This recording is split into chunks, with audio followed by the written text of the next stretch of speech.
Owner, എൻ്റെ കക്ഷിക്ക് അവൾ ഏറെ ആദരിക്കുകയും ബഹുമാനിക്കുകയും ചെയ്യുന്ന സ്വന്തം അധ്യാപകനിൽ നിന്ന് തന്നെയാണ് ഇത്തരം മോശമായ അനുഭവം ഉണ്ടായതെന്നുള്ളത് ഞെട്ടിപ്പിക്കുന്ന വസ്തുതയാണ്.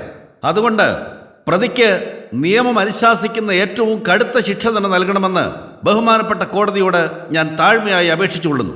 That's all, your honour. Anything to ask mister Narayanan Thampi?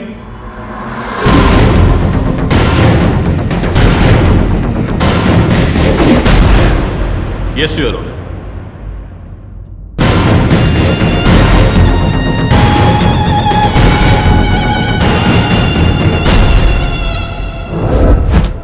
നിയ പുന്നൂസ്. അതെ. ഈ നിൽക്കുന്ന പ്രൊഫസർ അലക്സ് സക്രിയ ഏത് സബ്ജക്റ്റാണ് നീയെ പഠിപ്പിച്ചുകൊണ്ടിരുന്നത്? സുവോളജി. അതായത് ജന്തുശാസ്ത്രം.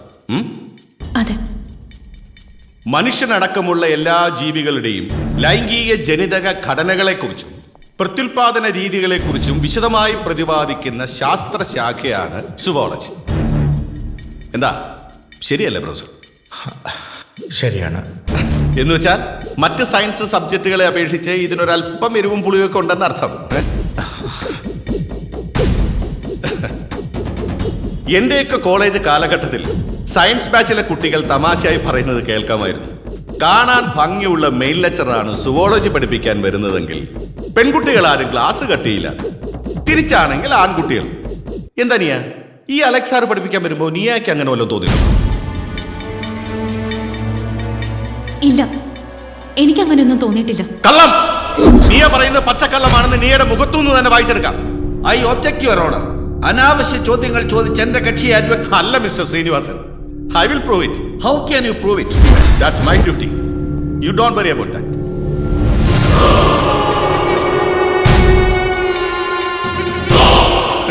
ബഹുമാനപ്പെട്ട കോടതിയുടെ അനുമതിയോടെ കഴിഞ്ഞ ദിവസം നീയെ സെക്സ് ഹോർമോൺ അനാലിസിസിന് വിധേയമാക്കിയതിന്റെ ലാബ് റിപ്പോർട്ടാണിത്. 18 വയസ്സായ ഒരു പെൺകുട്ടിയിൽ കാണപ്പെടേണ്ട സ്ത്രീ ശരീരത്തിലെ സെക്ഷൽ ഹോർമോണായ ഈസ്ട്രജന്റെ നോർമൽ കൗണ്ട് 25-നും 221-നും ഇടയിലാണ്. എന്നാൽ ഈ റിപ്പോർട്ട് പ്രകാരം നിയയിലത് 262 എന്ന് വെച്ചാൽ നോർമൽ കൗണ്ടിനേക്കാൾ ഏറെ കൂടുതൽ. So we can say that she is a confirm നിംഫോമാനിയ.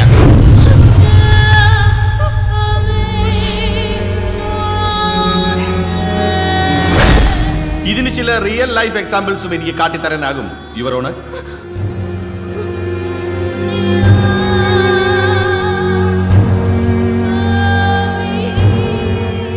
ഈ നിൽക്കുന്ന സാബുവിനെ കുട്ടി അറിയോ?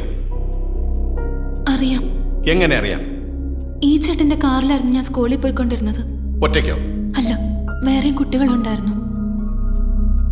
അപ്പോ സാബുവിന് ഈ കുട്ടിയെ ചെറുപ്പം തൊട്ടേ അറിയാം? അറിയാം സർ. 2-ലോ 3-ലോ പഠിക്കുമ്പോഴാണെന്ന് തോന്നുന്നു ഈ കൊച്ചന്റെ കാറിൽ ആദ്യമായിട്ട് വന്നു തുടങ്ങുന്നത്. അന്നൊക്കെ വെറും ഒരു അയ്യോപാവം കൊച്ചായിരുന്നു. പക്ഷേ കുറച്ചുകൂടെ വളർന്ന് ഒരു 8-ലോ 9-ലോ ഒക്കെ ആയപ്പോ. പറയൂ സാബു, 8-ലോ 9-ലൊക്കെ ആയപ്പോ? അല്ല, മറ്റു കുട്ടികളുടെ അടുത്തുള്ള ഈ കൊച്ചിന്റെ പെരുമാറ്റം അത്ര ശരിയല്ലായിരുന്നു.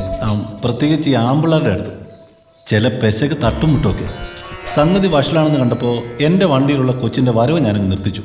അതി പിന്നെ എന്നെ കണ്ട കൊച്ചു മുഖം തിരിച്ചൊരു പോക്ക.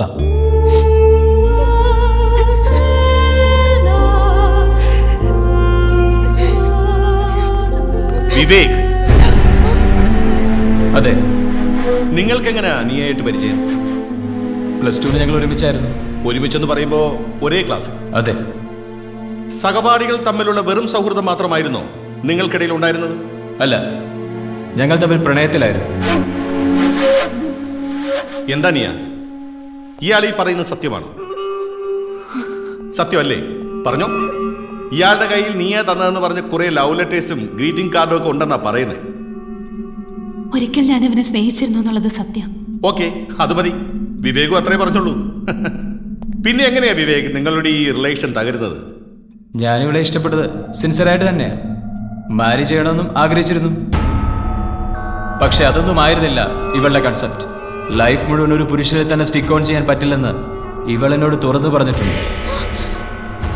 മാത്രമല്ല, എൻ്റെ മറ്റു ചില ഫ്രണ്ട്സുമായി കാണാൻ പാടില്ലാത്ത പല സിറ്റുവേഷനിലും ഞാനിവളെ കണ്ടിട്ടുണ്ട്.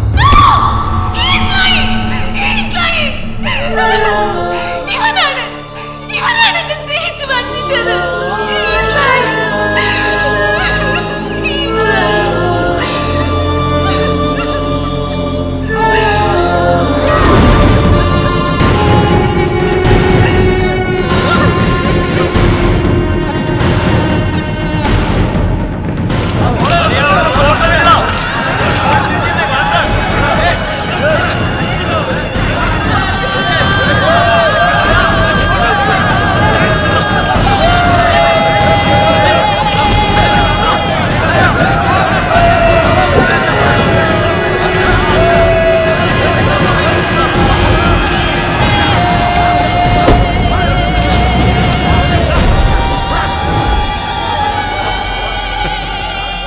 കണ്ടില്ലേ, ഒരൊറ്റ ദിവസത്തെ വാദം കൊണ്ട് തന്നെ കൊച്ചിന്റെ ഫാൻസിന്റെ എണ്ണം കൂടിയത്.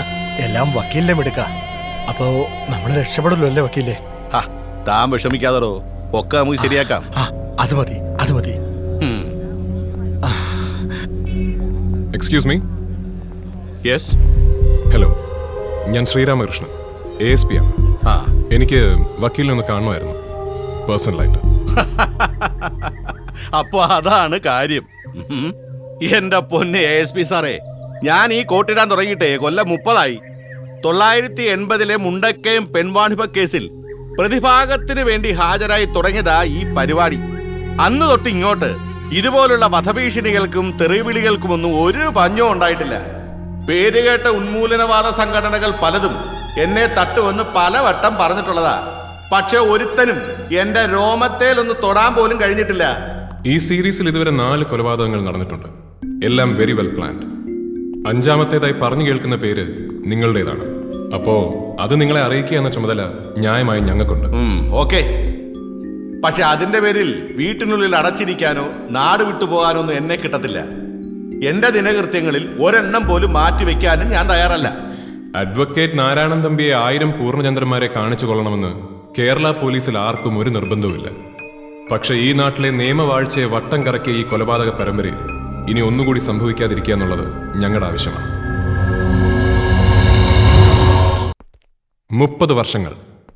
30 വർഷങ്ങൾക്കിടെ ഐസക് പണിക്കർ സുദക്ഷിണ കേസ് ഉൾപ്പെടെ 50-ലധികം കോളിളക്കം സൃഷ്ടിച്ച കേസുകൾ, മിക്കതിലും എതിരാളികളെ നിഷ്പ്രഭമാക്കിക്കൊണ്ടുള്ള വലിയ വലിയ വിജയങ്ങൾ. ഇതാണ് അഡ്വക്കേറ്റ് നാരായണൻ തമ്പിയുടെ കരിയർ ഹിസ്റ്ററി. ഇതിൽ നിന്നും നമ്മൾ എവിടെ തുടങ്ങും സർ? നാരായണൻ തമ്പി വാദിച്ച് വിജയം കണ്ട കേസുകളിൽ നിന്നും സംശയം തോന്നുന്ന പേരുകൾ ചേർത്ത് ഞാനൊരു ലിസ്റ്റ് ഉണ്ടാക്കിയിട്ടുണ്ട്. ആ ലിസ്റ്റ് 3ആയി പകുത്ത് നമ്മൾ 3 പേരും 3 വഴികളിൽ അന്വേഷണം തുടങ്ങും.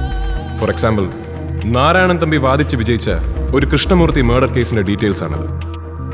എഞ്ചിനീയറിംഗ് വിദ്യാർത്ഥിയായിരുന്ന കൃഷ്ണമൂർത്തിയെ അവന്റെ സീനിയേഴ്സ് ചേർന്ന് റാഗ് ചെയ്ത് കൊന്നു എന്നാണ് കേസ്. ഇതിൽ കൃഷ്ണമൂർത്തിയുടെ ജ്യേഷ്ഠനായ ഒരു രാമാനുജനെ കുറിച്ച് പ്രത്യേകം പറയുന്നുണ്ട്. കേസ് നടക്കുമ്പോഴും അതിനുശേഷവും പ്രതികളെയും പ്രതിഭാഗം വക്കീലായിരുന്ന നാരായണൻ തമ്പിയെയും അയാൾ അപായപ്പെടുത്താൻ ശ്രമിച്ചിരുന്നു. ഇന്നിപ്പോൾ ഈ രാമാനുജൻ എവിടെയുണ്ട്, എന്തു ചെയ്യുന്നു? നാരായണൻ തമ്പിയോടുള്ള പഴയ വിദ്വേഷം അയാൾക്കിപ്പോഴുമുണ്ടോ? ഈ രീതിയിലാകണം നമ്മുടെ അന്വേഷണം. പ്രത്യേകം ശ്രദ്ധിക്കുക, ഊഹങ്ങൾ മാത്രമാണ് ഇനി നമുക്ക് കൂട്ടിനുള്ളത്. അതുകൊണ്ട് ചെറിയ ചെറിയ പിഴകൾക്ക് പോലും വലിയ വില നൽകേണ്ടി വരും.